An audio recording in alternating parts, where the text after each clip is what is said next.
19 የአውሮፓ ህብረት አባል ሀገራት ተቀባይነት ያላገኙ የጥገኝነት ጠያቂዎች ወደ ሶስተኛ ሀገራት ተዘዋውረው እስከሚመለሱ ድረስ የሚቆዩባቸውን የመመለሻ ማዕከላት ለመፍጠር በጣም እየገፉ ነው። ሰላም ዛይንቴክ በዛሬው አዲስ ቪዲዮ ተመልሼ መጥቻለሁ። እንዴት ቆያችሁ? ሳምንታችሁ እንዴት አለፈ? እኔ ጋር በጣም ቆንጆ ነበር፣ እግዚአብሔር ይመስገን። ባለፈው ሳምንት አዳዲስ ጉዳዮችን ከአውሮፓ ህብረት አካባቢ እንዲሁም ደግሞ ሮማኒያ ላይ በኢሚግሬሽን ጉዳይ ምን አዳዲስ ነገሮች ነበሩ የሚለውን ነበር ያየ ነው። ዛሬ ደግሞ ስለ ሪተርን ሀብስ ተብሎ ከዚህ በፊት በጣም በሰፊው ሲነጋገር የነበረ ርዕስ ነው። እሱም በተመለከተ የተወሰኑ አዳዲስ ኢንፎርሜሽኖች ስለሚኖሩ በእሱ ዙሪያ ነው ዛሬ የምናወራው። ሼር፣ ላይክ፣ ሰብስክራይብ ማድረግ እንዳትረሱ።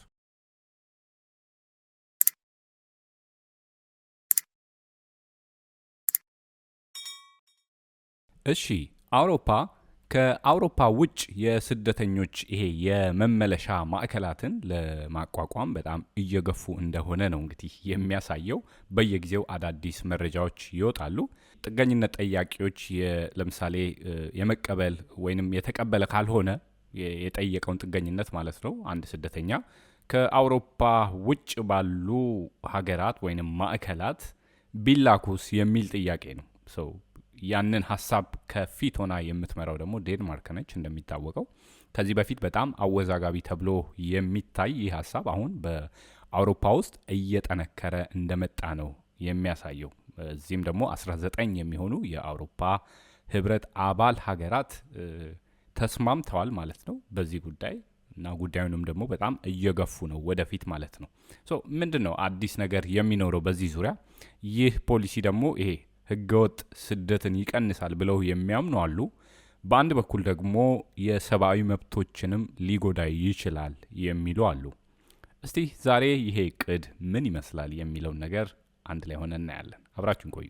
አውሮፓ በአሁኑ ጊዜ በጣም አወዛጋቢ ከሆኑ የፖለቲካ ጉዳዮች መካከል አንዱን እየተወያየች ነው ያለችው። ይህም ስደትን እንዴት መቆጣጠር እንደሚቻልና በተመሳሳይ ጊዜ ደግሞ ዓለም አቀፍ የሆኑ ህጎችንና ሰብአዊ መብቶችን እንዴት መጠበቅ እንደሚቻል ነው። በነገራችን ላይ አሁን ጊዜ ብዙ የአውሮፓ መንግስታት የስደተኞች መመለሻ ሂደትን ከአውሮፓ ውጭ ለማካሄድ በጣም ጠንክረው እየሰሩ ያለበት ጊዜ ነው ማለት ነው።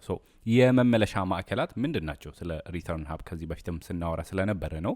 እነዚህ የመመለሻ ማዕከላት በአውሮፓ ህብረት ውጭ ባሉ ሀገራት የሚቋቋሙ ማዕከላት ናቸው። ያ ማለት ነን ኢዩ የሆኑ ጂኦግራፊካሊ ግን ኢሮፕ ውስጥ የሚኖሩ ሀገራት እነሱ ላይ ነው እነዚህን ሀቦች የሚያስቀምጡ ወይንም የሚያዘጋጇቸው ማለት ነው። ማለት ጣሊያንንና አልባኒያን ማንሳት እንችላለን። ጀምረው ቀድሞም ስለጀመሩ ይህንን አካሄድ ማለት ነው። ግን ምን ያህል ሰክሰስፉል ሄዷል የሚለው ሌላ ጥያቄ ነው። የመመለሻ ማዕከላት የጥገኝነት ጥያቄዎች ይሄ ውድቅ የተደረገባቸው ሰዎች ወደ እነዚህ ማዕከላት ይዘዋወራሉ። ከዚያም ወደ መጡበት ሀገር እስኪመለሱ ድረስ ደግሞ በዚያው እንዲቆዩ ነው እንግዲህ የሚገደዱት። የዚህ ፖሊሲ ደጋፊዎች የሚሉት ነገር ምንድን ነው? ህገወጥ ስደትን ይቀንሳል፣ አደገኛ ይሄ የባህር ላይ ጉዞዎችንም ይቀንሳል፣ የሰዎች ሽያጭና ይሄ ህገወጥ ይሄ ማስገባት ይሄ ኔትወርኮቻቸውንም ያደክማል የሚል ሀሳብ አላቸው። ያ ማለት የመመለሻ ሂደቶችን ያፋጥናል ነው ባጭሩ። የሚደግፉ ሀገራት ለምሳሌ ይህንን ፖሊሲ የሚደግፉ ሀገራት ብለን ቅድም 19 የአውሮፓ ሀገራት ህብረት አባል ሀገራት ብያለሁ። ከነሱ ውስጥ የመጀመሪያዋ ጣሊያን ነች። ኦፍ ኮርስ ዴንማርክ አለች፣ ቅድም እንዳልኩት ኦስትሪያ፣ ቤልጅየም፣ ግሪክ፣ ኒዘርላንድስ አለች፣ ፖላንድ እንዲሁም ደግሞ ስዊድን። እነዚህ ሀገራት ይገኙበታል። እነዚህ የአውሮፓ ኮሚሽን ይሄ በፋይናንስና በፖለቲካ ድጋፍ እንዲያደርግም የጠየቁ ሀገራት ናቸው በዚህኛው እቅድ ላይ ማለት ነው። ዴንማርክ ነች ከፊት የተሰለፈችው በዚህ ጉዳይ። ምክንያቱም ይሄንን ልምድ ዴንማርክ ነች ቀድማ እንደጀመረችም የሚነገረው።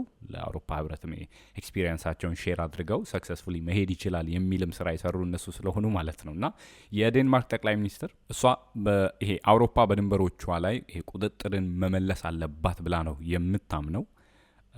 ብዙ ስደት ይሄ በማህበረሰብ፣ በኢኮኖሚ፣ በማህበራዊ አንድነት ላይ በጣም ትልቅ ተጽዕኖ ስለሚኖረው እንዲሁም እነዚህን ማዕከላት በዓለም አቀፍ ህግና ይሄ በአውሮፓ ህጎች መሰረት መሰራት እንዳለባቸው ነው እንግዲህ የገለጸችው ማለት ነው። ተቃውሞ የሚያደርጉትስ እስቲ ከየትኛው አካል የሆኑ ናቸው? ከዚሁ ከአውሮፓ ህብረት አባል ሀገራት ማለት ነው።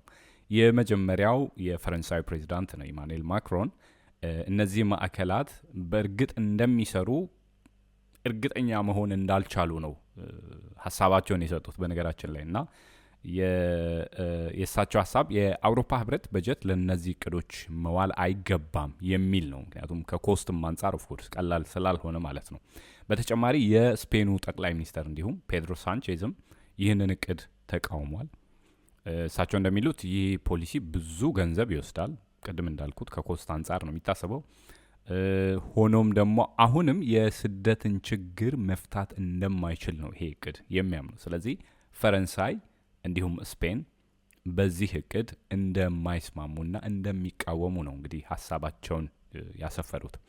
እስቲ ስለ ሰብአዊ መብት ተሟጋቾች ደግሞ እኔ አብዛኛውን ጊዜ አውሮፓ ውስጥ በተለይ በስደተኞች ህግ የሚቀየሩ አዳዲስ ነገሮች በሚመጡበት ሰዓት ሁሌም የሰብአዊ መብት ተሟጋቾች ክሪቲሳይዝ የሚያደርጓቸው የሚቃወሟቸው ሀሳቦች አሉ በየጊዜው።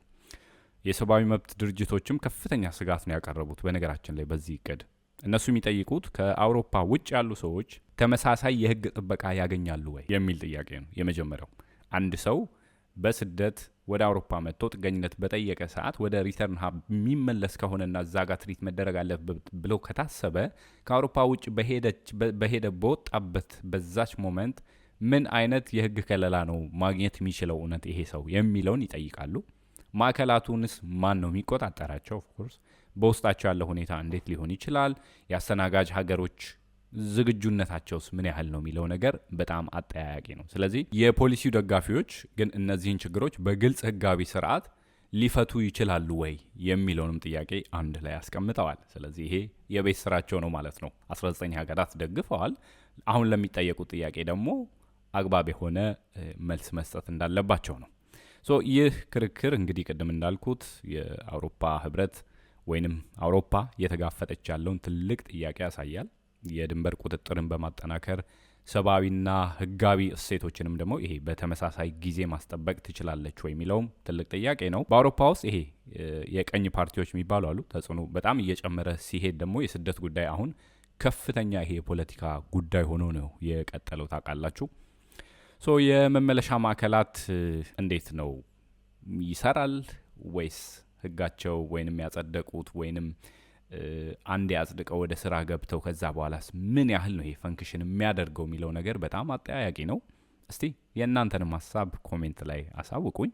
የዛሬው መረጃ በሪተርን ሀብስ በዙሪያ ነው እንግዲህ ሰብሰብ አድርጌ የመጣሁት። ደጋፊ ሀገራት አሉ፣ የሚቃወሙ አሉ፣ የሰብአዊ መብት ተሟጋቾች ደግሞ ያቀረቧቸው ሀሳቦች አሉ።